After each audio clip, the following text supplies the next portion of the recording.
शिल्पा है तो सांवली लेकिन बहुत ही टैलेंटेड। लेकिन कहते हैं ना, शादी के लिए तो लंबी और गोरी होनी चाहिए। शिल्पा, ये रिश्ता भी हाथ से गया। अरे कितनी बार कहा वो गोरी होने वाली क्रीम लगाया कर, लेकिन नहीं, किताब से सर खपाने से फुर्सत मिले तब ना। तू ही क्यों नहीं इसके लिए उपटन तैयार कर देती? शर्मा जी की बेटी का कम रेट में कितना अच्छा रिश्ता हुआ है। इसकी तो उम्र के साथ ही लड़के वालों की डिमांड भी बढ़ी जा रही है। शिल्पा को ये बातें अब बुरी नहीं लगती थी। लगे भी क्यों, बचपन से सुन जो रही थी वो ये सब कुछ। उसके लिए ये तो मात्र एक कान से सुनना और दूसरे कान से निकाल देने वाली बात थी। फिर एक रोज, पापा पापा मेरी नौकरी लग गई है। वाह, अच्छा, कहाँ बेटा? न्यूज़ चैनल में पापा, खबरों को लिखना होगा। हाँ, वैसे भी तेरे जैसी सांवली शक्ल की लड़की को कौन पर्दे पर आने देगा, क्यों? चल, 4 पैसे कमाने लायक हुई है तो लड़के वालों को बोल देंगे कि कमाती भी है, फिर शायद कोई कर ले शादी। हाँ सही कह रहे हैं। वैसे बेटा कल शाम को एक लड़का और आने वाला है, उसे भी देख लेना। शिल्पा को इस बार गुस्सा आ जाता है। अच्छे न्यूज़ चैनल में नौकरी लगने की खुशी भी माँ पापा के चेहरे पर नहीं दिखती। अगले रोज ऑफिस से शिल्पा घर आती है तो सामने बैठा होता है हिमांशु। हिमांशु शिल्पा को देखता है तो पहली नजर में तो वो उसे पसंद नहीं आती, लेकिन फिर भी फॉर्मेलिटी तो करनी थी। ओके, तो क्या शौक है तुम्हारे और खाने में क्या क्या बना लेती हो? मुझे पढ़ने लिखने का शौक है, खाना बनाना नहीं आता, बिल्कुल भी नहीं आता। पर फिर भी क्योंकि ये रिवाज है कि बहू को खाना बनाना होता है तो थोड़ा बहुत बना लूंगी, लेकिन उतना ही वक्त किचन को दे पाऊंगी जितने में मेरा काम, मेरी नौकरी सफर ना हो। बाकी भूख तो तुमको भी लगती होगी, तो खाना बनाने की जिम्मेदारी दोनों की ही होगी, है ना? शिल्पा बोले जा रही थी। अब तक जिन लड़कियों से हिमांशु मिला था, शिल्पा उन सब से अलग थी। वो ऐसी ही तो लड़की चाहता था। शिल्पा से बात करने के बाद, ठीक है, फिर शादी 2 महीने बाद करेंगे। वो क्या है ना, खाना बनाना भी तो सीखना होगा ना। मुझे मंजूर है। शिल्पा को भी हिमांशु अच्छा लगने लगता है। दोनों की शादी हो जाती है, लेकिन शादी के बाद से ही हिमांशु का परिवार शिल्पा के रंग को लेकर कई बातें बनाता। क्या बात है हिमांशु, क्या कमी हो गई थी जो ऐसी काली सी बहू ले आया? काली तो नहीं है। हाँ, मेरी शिल्पा का रंग हल्का सांवला है। वैसे आप तो कृष्ण की भक्त हैं, जानती है ना, उनका रंग भी सांवला था। अब सांवले रंग के कृष्ण की पूजा, तो सांवली मेरी बीवी खराब कैसे? बात तो सही भी थी। क्यों सांवला रंग खराब माना जाता है? शिल्पा पति का तर्क सुन रही थी। थोड़ी देर के बाद, क्या बात है, शब्दों का जादू आ गया। क्या तर्क दिया आपने सांवले रंग के समर्थन में?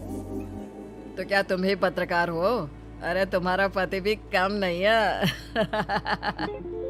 शिल्पा रोज एक नई तरक्की छू रही थी। कभी विदेश दौरा तो कभी बड़े बड़े लोगों का इंटरव्यू। एक दिन, सुनो, आज का दिन बहुत खास है, मैं मुख्यमंत्री जी का इंटरव्यू लेने जा रही हूँ। अरे वाह, क्या बात है, सही है यार। तभी ससुर आ जाते हैं। बहू, थोड़ा मेकअप भी कर लेना, वरना काली काली फोटो सब जगह आएगी। अरे हम तो शर्म के मारे किसी को दिखाते भी नहीं कि ये हमारी बहू है। न जाने क्या कमी थी। अरे वो शारदा दीदी की बहू देखो, कैसे मक्खन की तरह गोरी है। और नताशा, वो तो ऐसे लगता है जैसे भगवान ने दिल खोल कर रंग दिया है उसको। अरे माँ, आजकल रंग नहीं बुद्धि का जमाना है।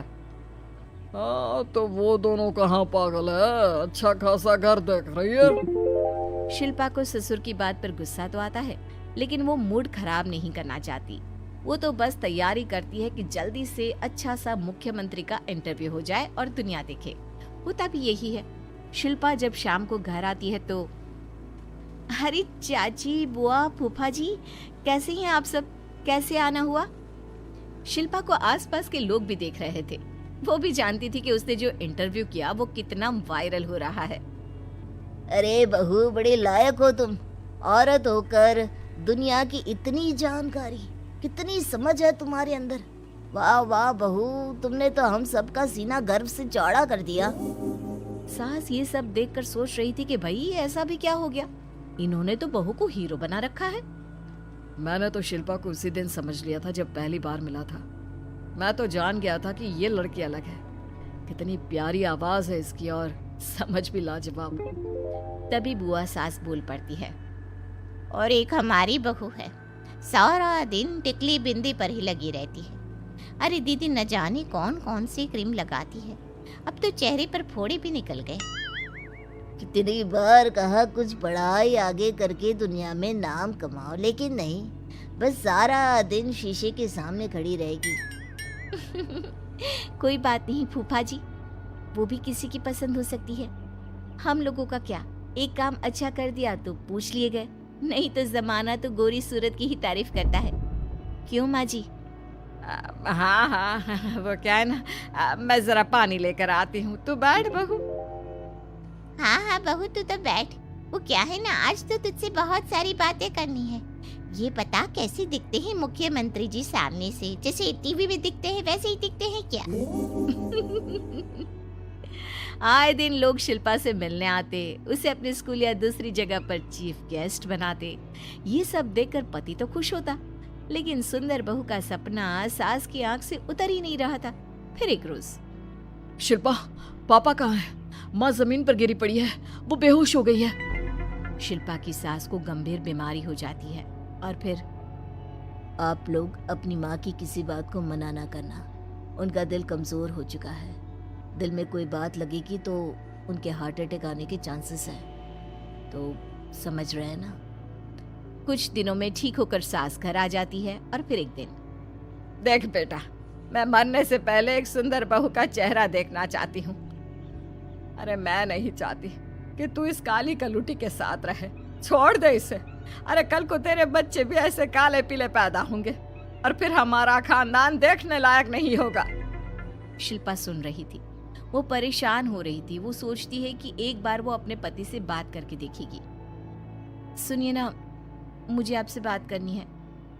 मुझे भी शिल्पा, मैं माँ के बिना नहीं रह पाऊंगा, तुम समझ रही हो ना। शिल्पा को दुख होता है, लेकिन वो क्या करती।